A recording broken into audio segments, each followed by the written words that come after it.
여덟 번째 계명은 도둑질하지 말라입니다. 십계명은 온갖 것에 매여 사는 노예를 하나님의 당당한 제사장으로 세우기 위해서 우리 하나님께서 친히 주신 지침입니다. 사람들은 왜 도둑질을 할까요? 한마디로 욕심의 노예로 살기 때문입니다. 학창시절 부모님을 속이고 책값을 부풀려서 용돈으로 쓴 적이 있다면 그것은 분명 도둑질입니다. 도둑질에서 자유로운 사람은 한 명도 없을 것입니다. 일본 언론인 기시 도시로라는 사람은 일본 NHK 방송국의 서울지사장으로 지낸 사람입니다. 그는 임기를 마치고 일본으로 귀국하게 되었는데 심사숙고 끝에 NHK를 퇴직하고 대한민국에 귀화하기로 결심합니다. 좋은 직장과 승진이 보장된 자리를 버리고 대한민국을 택한 이유를 그는 이렇게 말합니다. 생기 없는 어두운 일본인들에 비해 고난의 역사를 겪어왔으면서도 미래를 스스로의 힘으로 개척하려는 한국인들의 희망과 기계를 더욱 사랑하기 때문입니다. 우리의 경쟁 상대 일본의 한 언론인이 우리나라를 소망 있는 나라, 괜찮은 나라로 보았습니다. 그런데 우리나라를 더욱 괜찮은 나라로 발전시키기 위해서 가장 먼저 극복해야 되는 문제는 무엇일까요? 바로 부패입니다. 경제 규모는 세계 10위인데 반해서 부패 지수는 42위입니다. 형편없습니다. 소망이 있다는 대한민국이 부패공화국이라는 오명으로 불리고 있음을 무엇보다도 우리 성도들이 자각하시고 반성해야 합니다. 또한 부패 척결에 앞장서셔야 합니다. 우리 교회가. 나 하나 정직하다고 세상이 변할까 하는 회의는 사탄이 준 것입니다. 우리 하나님께서 친히 약속하셨습니다. 예레미야서 5장 1절에 너희는 예루살렘 거리로 빨리 왕래하며 그 넓은 거리에서 찾아보고 알라, 깨달으라는 얘기입니다. 너희가 만일 공의를 행하며 진리를 구하는 자를 한 사람이라도 찾으면 내가 이 성을 사하리라. 엄청난 말씀입니다. 그러니까 나 하나부터 시작하는 것입니다. 늘 강조하는 것입니다. 세상이 육적으로 타락할수록 영적인 사람들이 살기 훨씬 편하고요. 세상이 부정직할수록 정직한 사람들이 훨씬 편합니다. 타락한 세상에서 정직으로 헤쳐나갈 수 없다고 하지만 절대로 그렇지 않습니다. 세상이 악해지고 부정직해질수록 정직한 사람을 애타게 찾고 기다립니다. 반드시 영화롭게 하신다는 하나님의 약속을 믿고 끝까지 정직하시기를 간절히 바랍니다. 사실 주변을 둘러보면은 정직하게 살려는 사람들이 훨씬 더 많습니다. 그런데 그 사람들을 이렇게 보면은 그렇게 강하지 않습니다. 강하지 않는 이유, 그것은 왜일까요? 정직하려고 애만 쓰는데 그런데 하나님께 지혜와 능력을 절대로 구하지 않는다는 것입니다. 그저 정직하려고 이러면 안 되지. 그러면서 점점 위축되고 피해의식이 커지기 마련입니다. 제가 늘 강조드립니다. 예수님의 영성은 종교에 뿌리박은 것이 아니라 현실에 뿌리박은 영성입니다. 이 말씀은 무슨 말씀이냐 하면은 예수님께서 하신 말씀과 그 삶의 방법은 우리가 실천하려고 하면은 그 안에 하나님의 지혜와 능력이 들어가 있다는 얘기입니다. 그러므로 우리가 해야 할 것은 정직하려고 하는 그 태도도 좋지만 언제나 하나님께 지혜와 능력을 구하시기 바랍니다. 예. 하나님 이거 어떻게 할까요? 예. 그리하면은 하나님께서 성령을 통해서 그 방법을 헤쳐나갈 땅의 지혜가 아니라 하늘의 지혜를 주시고, 그 지혜가 바로 현실에도 먹힌다는 것을 믿고 강하게 끝까지 밀어붙이는 그것이 무엇보다도 필요하다는 것을 가슴에 새기시기를 간절히 바랍니다. 네. 구하십시오. 반드시 하나님께서 주십니다. 부패라고 하는 것은 정당하지 아니한 방법으로 사람들을 속이고 남의 것을 취하는 모든 행위를 말합니다. 부패는 도적질의 다른 말입니다.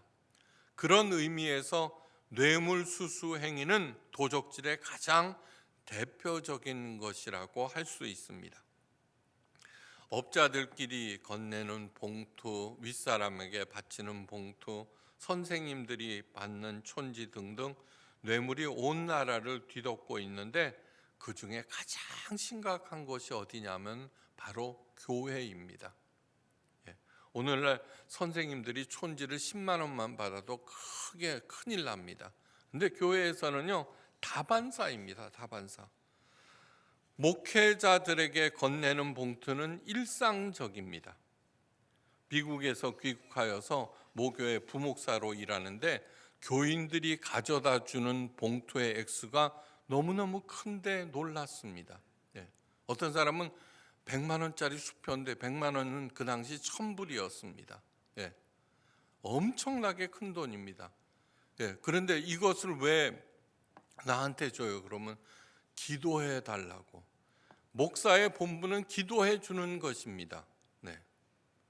그래서 담임 목사가 된 이후 줄곧 모든 봉투에 사절을 외쳤습니다. 그리고 감사할 일이 있으면 목사가 아니라 하나님께 감사하라고 가르칩니다. 교회에서는 정직이 통하는 유일한 사회입니다. 다른 데서는 뭐 오고 가고 아부해야 되고 그렇게 해야 되지만 교회는 정직이 직통으로 통하는 유일한 사회입니다. 목회의 힘은 목회자들의 정직에서 나옵니다. 그런데 교회마저 오가는 봉토로 오염된다면 이 세상 믿을 때 하나 없는 절망의 지옥이 됨을 모두 명심해야 합니다. 우리 교회에서는 절대로, 지난번에 어떤 분이 저한테 봉투를 줬어요. 요만한 이제 아들 결혼했다고요. 그 안에 보니까 봉투가 있었어요. 어떻게 했을까요? 헌금으로 바칩니다. 끝까지 목사의 최고의 할 일은 무엇이냐 그러면 하나님과 성도들에 대한 신뢰를 지켜주는 일이라는 거 잊지 마시기 바랍니다. 세례 요한은 예수님께서 오시는 길을 맨 앞장서서 열어준 그런 사람입니다. 세례 요한이 사람들에게 가장 먼저 가르친 것은 회개였습니다. 그가 큰 소리로 외칩니다. 독사의 자식들아, 누가 너희에게 일러 장차올 진노를 피하라 하더냐. 회개에 합당한 열매를 맺으라. 누가복음 3장 7절에서 8절 말씀입니다. 회개에 합당한 열매를 맺으라는 그 외침에 큰 찔림을 받은 사람들이 묻습니다. 그러면 우리가 무엇을 하리이까? 세례 요한이 세리들에게 말합니다. 부과된 것 외에는 거두지 말라. 군인들에게 말합니다. 사람들에게서 강탈하지 말고 받은 급료를 족한 줄로 알라. 당시 세리들이나 군인들은 일반 백성들 위에 군림하면서 횡포를 입삼는 가장 무서운 존재였습니다. 그런 그들도 받은 급료를 족한 줄로 알라고 하였습니다. 당연히 목회자들이나 성도들은 현재 자신이 받은 급료를 하나님께서 허락하신 것으로 알고 더 이상 탐해서는 안 됩니다. 더 필요합니까? 더 노력하고 더 열심히 일할 따름입니다. 하나님께서는 살인죄, 간음죄 다음으로 도둑질을 중한 것으로 보셨음을 기억하셔야 합니다. 십계명을 생각할 때 마음에 새겨야 할 점이 있습니다. 세상 법도 살인, 간음, 도둑질을 범죄로 보고 그에 상응하는 벌을 내립니다. 그런데 세상 법과 십계명이 근본적으로 다른 점이 하나 있습니다. 그것은 하나님께서 십계명에 기록된 범죄들을 그냥 세상에서 일어나는 범죄로 보지 아니하고 영적인 범죄로 보고 계신다는 것입니다. 예. 살인죄는 하나님께서 주인이신 생명을 파괴함으로, 간음죄는 그 귀한 생명을 놀이객감으로 여김으로 하나님을 대적하는 것입니다. 십계명에서 말하는 도둑질은 단순히 탐욕, 육체의 일이 아닙니다. 도둑질은 영적인 부패입니다. 영적인 부패. 리차드 포스터는 그의 책 돈, 섹스, 권력에서 이 세 가지를 인류 최대의 유혹이라고 하였습니다. 유혹. 예. 사탄이 하나님께서 가장 사랑하시는 사람들을 무너뜨리기 위해서 사용하는 것이 유혹입니다. 세상 문제가 얽히고 설켜 복잡한 것 같아도 본질은 돈, 섹스, 권력 이 세 가지가 서로 얽혀서 만들어내는 문제들입니다. 다시 말해서 사람들은 거기에 노예가 되어서 살아가는 것입니다. 돈은 현대인들에게는 신적인 권능을 가지고 있습니다. 돈 앞에서 이데올로기도, 지위도, 학벌도, 전통도, 가정이나 국가도, 심지어는 교회까지도 돈의 힘 앞에 머리를 숙입니다. 예. 여러분, 돈이 없으면 교회에서 대우를 못 받는다는 말 많이 듣습니다. 예.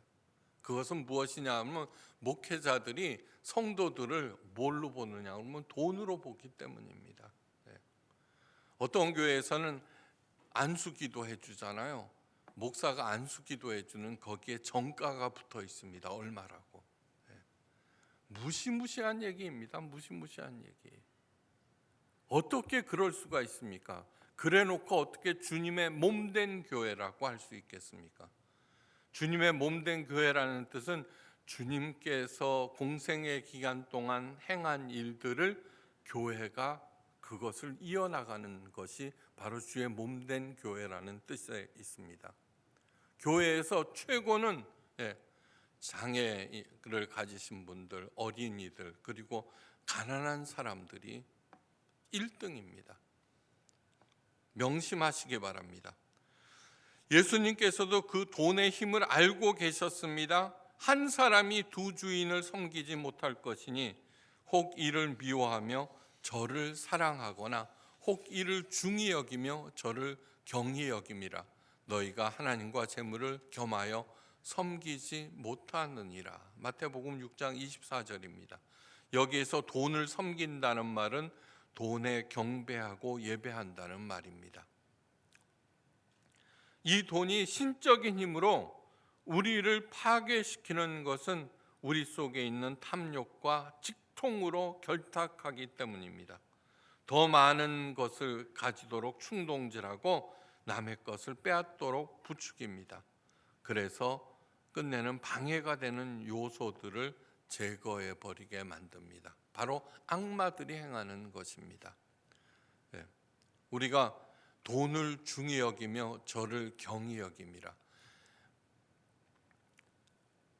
이래서는 절대로 안 됩니다. 우리가 돈을 중히 여길 때 하나님을 경히 여기게 된다는 것입니다. 자동적으로. 영국이 낳은 석학 토인비 교수는 이렇게 말합니다. 부를 추구하는 것은 현대 모든 국가들의 지상 목표가 되어 있다. 그러나 그것은 치명적인 오류이다. 그래서는 안 된다는 것입니다. 그 이유는 그 자체가 부도덕하기 때문이고, 둘째, 완전한 달성이 불가능하기 때문이라는 것입니다. 여기서 끝나지 않습니다. 기독교를 타락으로 몰아갑니다. 하나님을 귀신 섬기듯 목사를 무당 섬기듯 하는 이유도 부귀영화를 남보다 더 얻기 위한 것입니다. 성경을 읽다가 크게 감명을 받은 구절이 하나 있습니다. 역대상 26장 14절 말씀입니다. 셀레마는 동방에 당첨되었고 그 아들 스가랴는 명철한 의사라. 저를 위하여 제비를 뽑으니 북방에 당첨되었더라. 당첨은 복권 당첨을 의미하는 것이 아니라 바로 성전 문지기에 당첨되었다는 것입니다. 셀레마나 그의 아들 스가랴는 하나님의 성전 문지기로 발탁되었다라는 뜻입니다. 동방은 동쪽 방을 뜻합니다. 그런데 스가랴라는 사람은 명철한 의사다라고 명시되어 있습니다. 여기서 의사는 카운셀러를 말하는데 머리가 좋은 총명한 사람으로서 능력의 소유자, 잘 나가던 직업의 소유자입니다. 그런데 그의 아버지의 뒤를 이어서 북쪽 방을 지키는 문지기가 되었습니다. 정문을 지키며 폼 잡는 자리도 아닙니다. 북쪽 끝방, 그 방을 혼자서 하루 종일 지키는 일을 기꺼이 자청하였다는 것입니다. 그 하나님 성전 문지기가 스스로 자원해서 된 것입니다. 그래서 그의 이름이 이렇게 성경에 기록되어 있습니다. 최고로 영광스러운 일이 아닐 수 없습니다. 많은 성도들이 하나님을 자신의 재산과 안녕을 지키는 문지기로 세우려고 합니다. 기복신앙, 그죠? 기복신앙이 무엇입니까? 하나님을 이용해서 그 소중한 돈을 증식시키는 것이 바로 기복신앙입니다. 그거는 신앙이 아닙니다. 하나님을 내 재산과 안녕을 지키는 문지기로 세우려고 하는 것이 기복신앙. 그런데 정작 하나님의 문지기가 되려고 하지 않습니다. 자신은. 그럼에도 우리 하나님 아버지께서는 우리의 부탁을 잘 들어주십니다. 기꺼이 우리의 문지기가 되어주십니다. 시편 기자는 이렇게 노래합니다. 이스라엘을 지키는 자는 졸지도 아니하고 주무시지도 아니하시는도다. 시편 121편 4절 말씀입니다. 우리의 문지기가 되어주신다라고 하는 것은 무슨 뜻이냐 하면은 아까 얘기했죠. 정직하려는 사람들은 많은데 그들은 보면은 정작 약하다. 그 이유는 지혜와 능력을 구하지 않는다는 것이거든요. 하나님께서 나의 문지기가 되어주신다. 하나님은 나의 요새요 피난처라고 수도 없이 얘기하고 있습니다. 그렇다면 그분에게 지혜와 능력을 구하셔야죠. 근데 정작 안 구합니다. 구하시기를 바랍니다. 그분은 이스라엘을 지키는 자, 나를 지켜주시는 자입니다. 그분은 졸지도 아니하시고 주무시지도 아니하십니다. 하나님께 지혜와 능력을 늘 구하시기를 간절히 바랍니다. 그렇게 해서 얻는 그것을 어떠한 경우에도 내 생각을 버리고 그분이 옳다는 것을 알고 지켜나갈 때 30배, 60배, 100배의 에이레네의 복을 누리게 됩니다. 에이레네가 뭐예요? 평강. 마음만 편안해지는 것이 아닙니다. 에이레네는 하나님의 뜻을 알고 그분과 하나가 될 때 마음이 편안해지면서 동시에 세 번째 마지막은 번영을 누린다는 뜻입니다. 하나님께서 가르치신 산상주운 중에 수운 중에 이런 말씀이 있습니다. 마음이 청결한 자는 복이 있나니 저희가 하나님을 볼 것이며. 마태복음 5장 8절. 헌금을 많이 하고 교회에 충성하는 사람들보다도 마음이 청결한 사람이 하나님을 본다는 것입니다. 기도 많이 하고 성경 열심히 읽는 사람보다도 마음이 정직하고 깨끗한 사람이 하나님을 만난다는 것입니다. 당연히 그분에게 지혜와 능력을 구해야죠. 그렇게 해서 내가 하나님 체험을 하게 되면은 도둑질하지 말라는 그 계명은 나하고는 아무런 관계가 없어집니다. 하나님께서 베푸시는 그 능력이 풍성함을 내가 이미 알고 있기 때문에 시시한 것에 연연하지 않습니다. 영의 눈으로 하나님의 본 사람은 결코 시시한 것에 집착하지 않습니다. 보통 사람들은 머니를 위해서 일한다고 합니다. 훌륭한 사람은 미닝을 위해서 일하고, 그런데 가장 훌륭한 사람은 미션을 위해서 일합니다. 마음이 청결한 사람은 하나님을 보면서, 하나님을 본 사람은 하나님의 미션, 하나님의 사명을 봅니다. 하나님의 사명을 위해서 일하는 사람은 남의 것을 뺏는 것이 아니라 자신의 것을 기꺼이 내어줍니다. 우리 예수님은 하나밖에 없는 생명조차도 내어주셨습니다. 오늘 개회 찬송에서 얘기하죠. 사람이 되신 하나님. 여러분, 사람이 되신 하나님, 이 얘기는 오직 성경 외에는 없습니다. 세상에 존재하는 모든 종교들은 이러이러한 행위를 하면 너는 신의 반열에 오를 것이다 라고 가르치지, 신이 인간이 되었다는 얘기는 그 어디서도 찾을 수 없습니다. 그것이 신화입니까? 아니요. 신화라도 좋습니다. 인간의 머리에서 나올 수 없는 것입니다.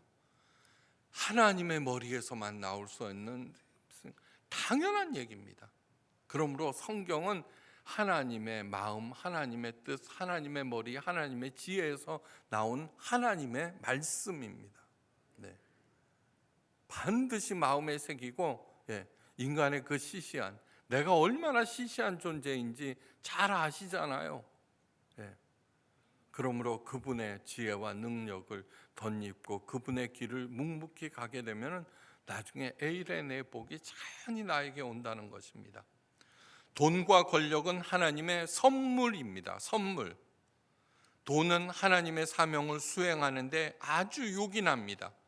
열심히 일해서 정당한 방법으로 돈을 많이 버시기 바랍니다. 시시해지지 마십시오. 그래서 하나님의 일을 많이 하십시오.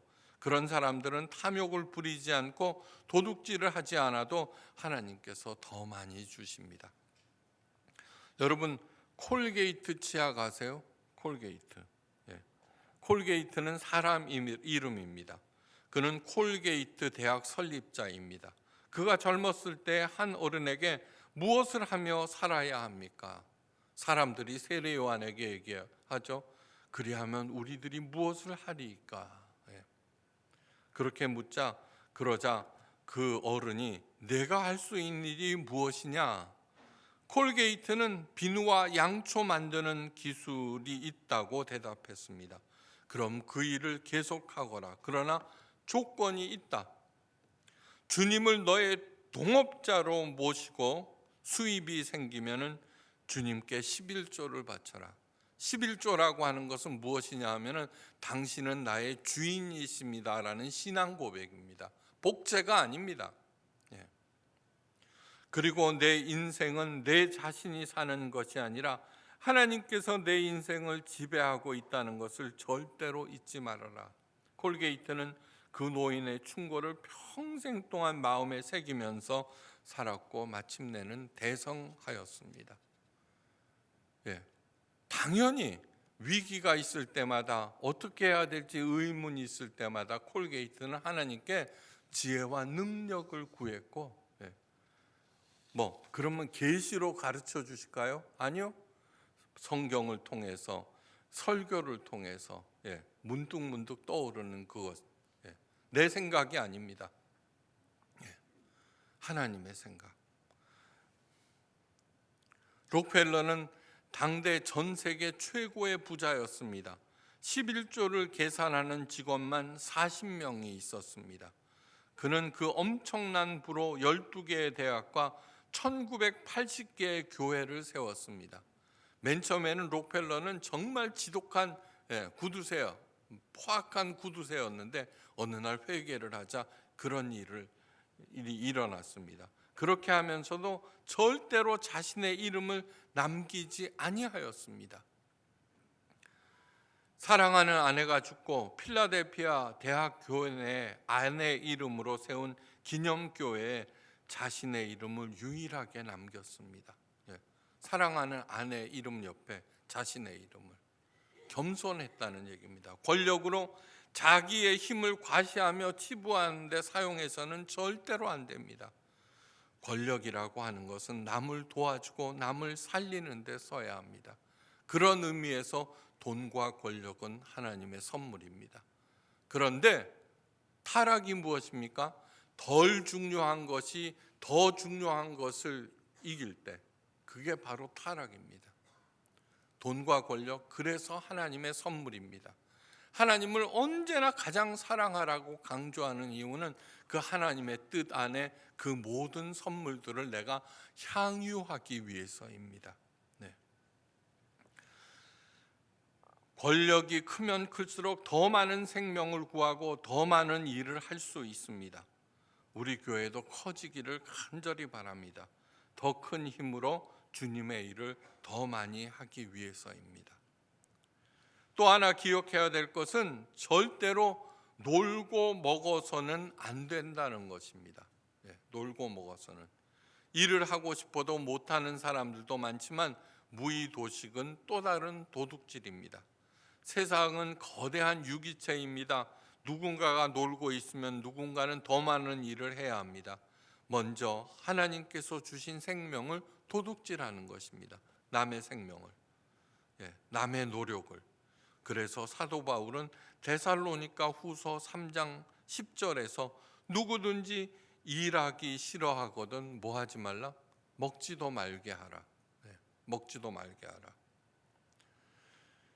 많은 돈을 빨리 벌어서 편히 놀고 먹는 것이 세상 사람들의 목표, 우리들의 목표가 되어서는 안 됩니다. 하나님은 그것을 죄악으로 보시기 때문입니다. 할 일이 태산입니다.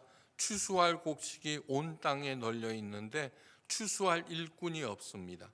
넉넉한 사람들은 하나님으로부터 큰 복을 받은 사람들입니다.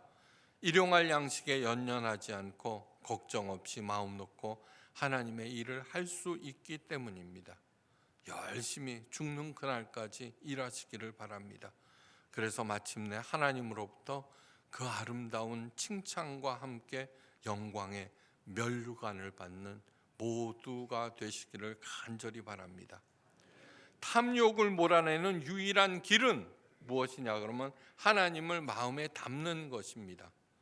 인간은 하나님의 형상을 가진 존재로 창조되었습니다. 아무리 악한 사람도 어딘가에는 하나님의 것이 남아 있습니다. 그 증거는 무엇이냐 하면은 인간의 마음에 그 어떤 것도 담아도 모자랍니다. 이 인간의 마음에는 모든 것들을 담아도 더 갖고 싶습니다. 다만 하나님을 내 마음에 담을 때만 넘치기 시작합니다.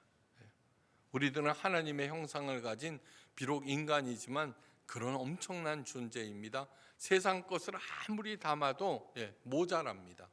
그런데 나보다 더 큰 그 하나님을 온전히 담을 때 넘치게 됩니다. 어떻게 하나님을 나에게 담을 수 있을까? 주님의 말씀에 귀를 기울입니다.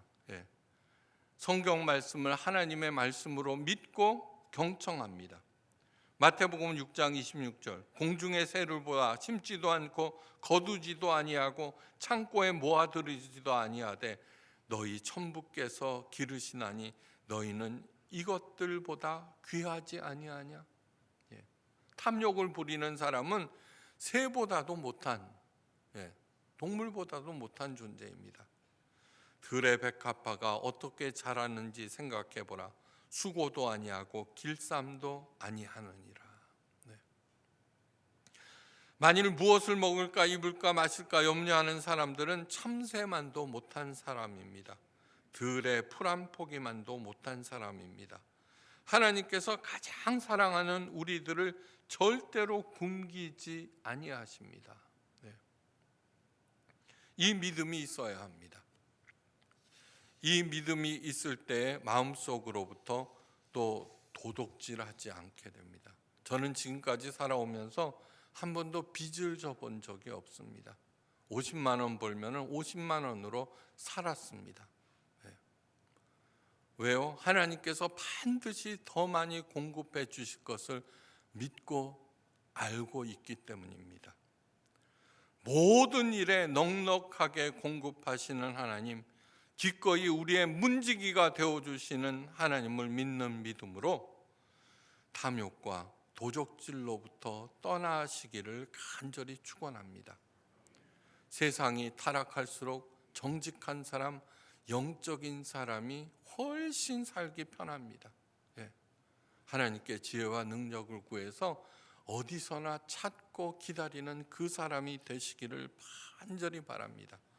그 사람은 정직한 사람, 마음이 청결한 사람입니다. 예. 주님을 발견하고 그 사람 위에 하나님께서는 모든 것을 더하시면서 우리로 위대한 삶을 이 땅에서 남을 도우며 살 수 있는 그러한 삶을 허락하실 것입니다. 그 복을 절대로 놓치지 않기를 주의 이름으로 간절히 축원합니다. 기도하십니다. 하나님께서 언제 어디서나 넉넉하게 공급하심을 굳게 믿으면서 하나님께 지혜와 능력을 구하며 그 얻은 지혜를 이 땅에서 실천할 때 30배, 60배, 100배 결실을 맺는 그러한 체험을 하게 하시고, 그리하여서 언제 어느 때라도 하나님께서 공급하심을 굳게 믿으며 당당한 제사장이 되는 우리 모두가 되게 하옵소서. 시시한 일에 연연하지 않게 하시고, 내가 가지고 있는 힘을 이용해서 이득을 얻으려는 생각을 하지 않게 주어 도와주시옵소서. 이 귀한 진리를 가르쳐 주심을 감사하며 모든 말씀 우리 주 예수 그리스도의 크신 이름으로 간절히 기도하옵나이다. 아멘.